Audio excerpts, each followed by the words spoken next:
Bonsoir, merci d'être avec nous dans le programme du soir sur New World Info, le décryptage de l'actualité. Ce vendredi, nous parlons du Mali avec cette question: l'accord de paix est-il toujours d'actualité? Une réunion du comité de suivi de l'accord de paix d'Alger de 2015, censé restaurer la paix au Mali, qui devait se tenir pour la première fois à Kidal, a été reportée par Bamako pour des raisons d'État impératives. Selon une lettre du président du CSA, l'organisation régionale du G5 Sahel a par ailleurs annoncé mardi avoir trouvé davantage de financement que prévu de son programme de développement d'urgence destiné à endiguer la poussée djihadiste dans la région. Au Mali, épicentre de la crise sahélienne, les réunions du CSA, au nombre de 37 depuis 2015, réunissent les trois parties signataires de l'accord: le gouvernement malien, la coordination des mouvements de l'Azawad à dominance Touareg et la plateforme composée de groupes armés pro-gouvernementaux pour surveiller sa mise en application. Nous en parlons ce soir avec Mamadou Diouf. Bonsoir Mamadou Diouf. Bonsoir Samuel. Que reste-t-il de l'accord de paix d'Alger? Grosse question. On pourrait dire qu'il ne reste pas grand-chose parce que cet accord a du mal à être concrétisé. Un accord signé depuis 2015, on est pratiquement fin 2019 et on voit le CMA poser la question de savoir il faut une réunion en zone neutre pour qu'on infirme ou qu'on confirme que l'accord continue à avoir du sens. Quand on en arrive à ce point, ça veut dire que l'accord a effectivement été signé, mais ce qui a été signé tarde à être réalisé. Il faut se rappeler qu'en début 2018 même, Antonio Guterres, le secrétaire général des Nations Unies, avait tapé du poing sur la table en disant que les accords ont été signés, de l'argent a été mis à disposition et les choses traînent. Il faut qu'on fasse avancer ces accords, mais jusqu'à présent, les accords ont du mal à être concrétisés sur le terrain. Alors, il y a une réunion, je l'évoquais tout à l'heure, qui devait avoir lieu à Kidal, mais qui a été avortée. Le CSA, la CSA parle de raison d'État impérative. Qu'est-ce que ça veut dire? Raison d'État, on ne comprend jamais de quoi il s'agit. Quand les États ne veulent pas dire, c'est ce qu'on nous dit à chaque fois, raison d'État. Et dès qu'on dit raison d'État, nous les citoyens, j'allais dire ordinaires, nous sommes exclus. Ce qui est sûr, c'est que l'État malien a fait volte-face. Et cette volte-face est venue montrer davantage qu'il y a des problèmes, parce que si la réunion s'était tenue à Kidal, ça aurait été encore un pas, parce que cela veut dire que l'État central est venu à Kidal, alors qu'on n'oubliez pas que venir à Kidal a de tout le temps été un problème. Il ne faut pas oublier que le ministre Mara l'avait tenté et tout le monde sait comment ça a fini, avec pratiquement l'intervention des forces des Nations Unies pour le protéger et l'exfiltrer par rapport à ces groupes Touareg qui auraient pu l'attaquer sur place. Donc aller là-bas est déjà un pas, et ça aurait été une preuve que l'accord marche. Mais l'État malien n'a pas confiance à cette zone-là, qui est aujourd'hui occupée surtout par les Touaregs, qui continuent à dire que l'armée ne doit pas être là, ou bien l'armée non recomposée, parce qu'ils utilisent tout le temps cette expression, parce que dans les accords, au niveau du Nord, on devait intégrer une partie des militaires dans la fameuse qu'on voit partout un peu après les guerres, démobilisation, réintégration, etc. Ça n'a pas encore marché et ces troupes devaient en commun se charger de la sécurité, mais il y a de la résistance à l'installation même de l'administration centrale au niveau de ces zones. Raison pour laquelle l'État malien a fait volte-face au dernier moment. Il y a peut-être une raison qui ne nous a pas été dite, attendons de voir, mais c'est au moins la preuve qu'il y a encore une crise de confiance entre les parties qui ont signé cet accord. Alors, cette raison qui ne nous a pas été dite, est-ce que ce n'est peut-être pas le fait qu'il y a quelques jours, Paris ait placé Kidal sous un statut particulier? Oui, cette affaire de Kidal, Paris a toujours été dedans, puisque la France, à un certain moment, s'est alliée aux Touaregs, à un certain autre nombre de mouvements dans cette zone pour combattre les terroristes. Et après, pour rendre l'ascenseur à ces gens, on se rappelle les manifestations à Bamako, parce que la France avait dit aux soldats maliens, vous ne pouvez pas venir dans cet espace. Et pourtant, cet espace fait partie du Mali. Et cet espace avait été laissé entre les mains des Touaregs. Donc, Kidal était une sorte d'exception à l'intérieur du Mali, où il y avait des gens qui régentaient sans pour autant dépendre de l'administration centrale. Pire même, ils avaient chassé les préfets et autres, ceux qui devaient faire ce travail de l'administration centrale. De sorte que les Maliens ont toujours considéré que si la France a participé à la lutte contre le terrorisme, la France a participé à consolider ces groupes qui luttent pour faire de l'Azawad un État indépendant ou au moins un espace autonome par rapport au gouvernement central du Mali.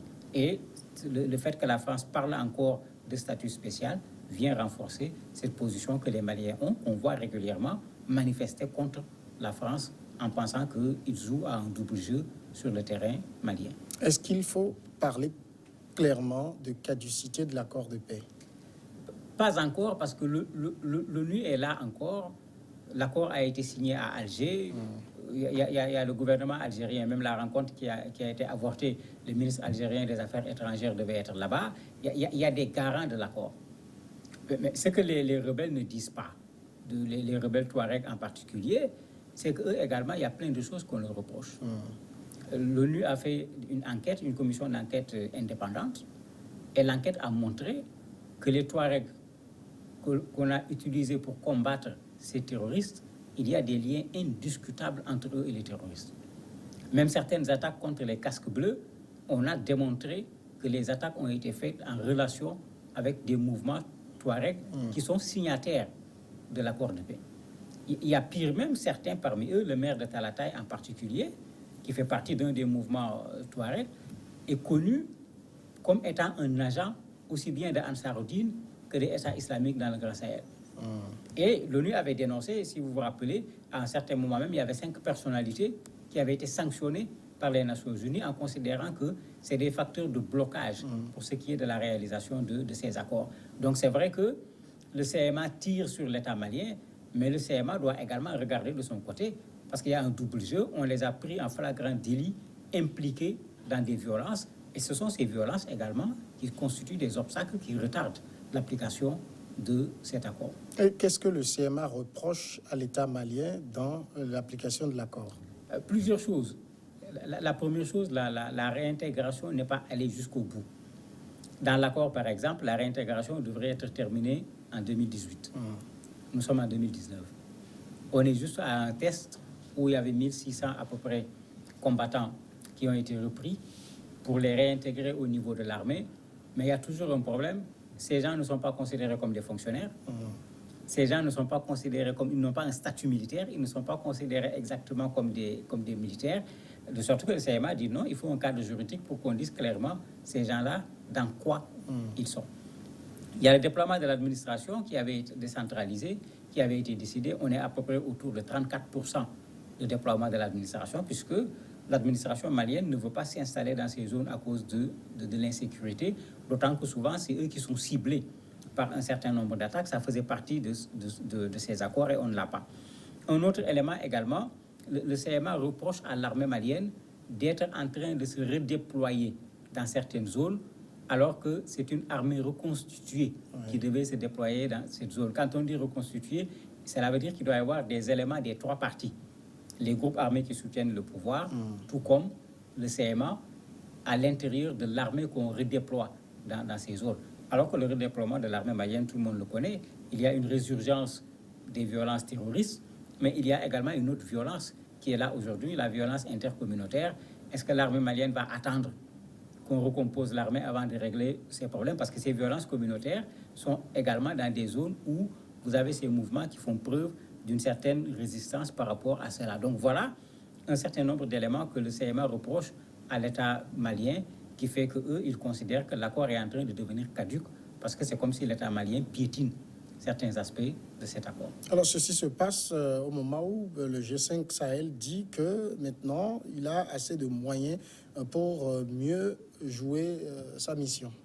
Oui, le G5 Sahel nous annonce à chaque fois qu'on va y aller, mais jusqu'à présent, le G5 Sahel n'est pas une réalité. Alors que une des façons de régler ce problème, c'était de faire intervenir le G5 Sahel. Parce que la France est déjà regardée comme partie prenante. Mais quand vous regardez ce que les gens du CMA disent, si vous voyez la rencontre qu'ils demandent en disant, comme le gouvernement a reporté sine die la rencontre de Kidal, eux, avant qu'ils ne rencontrent le gouvernement malien, ils ont posé 2 conditions.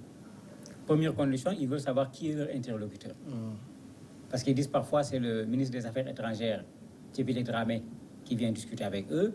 Parfois, c'est celui qu'on considère comme le ministre consacré qui vient discuter avec eux parce que c'est le ministre de la Réconciliation, Lassine Bouané.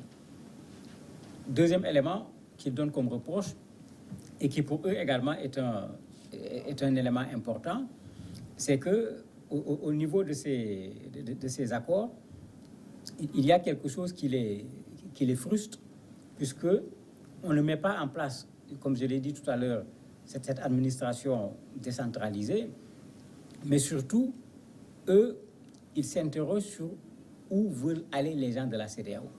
C'est pourquoi ils disent que cette rencontre, ils veulent que ça se tienne en Algérie ou dans un autre pays neutre, mais pas dans un pays membre de la CEDEAO.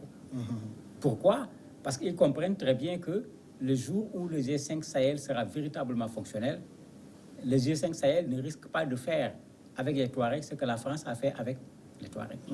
Donc il y a également cette stratégie qui ne dit pas son nom, où les Touaregs sont en train de vouloir, dans une zone où ils gèrent un espace qui a quand même des richesses sous le sol, il y a du trafic d'armes, il y a du trafic d'êtres humains, il y a du trafic de drogue, c'est véritablement une zone de non-droit où les gens trouvent leur compte dans cette situation. Si le G5 Sahel devait se déployer correctement, ces gens ne pourront plus faire ce qu'ils font.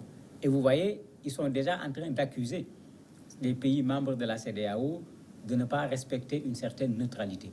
Alors que tout le monde sait que l'Algérie qu'ils choisissent ne fait preuve d'aucune neutralité par rapport à cette affaire. Tout le monde sait que Agali est caché en Algérie. Quand il est malade, c'est là-bas qu'il va se soigner. Sa femme est là-bas, c'est connu.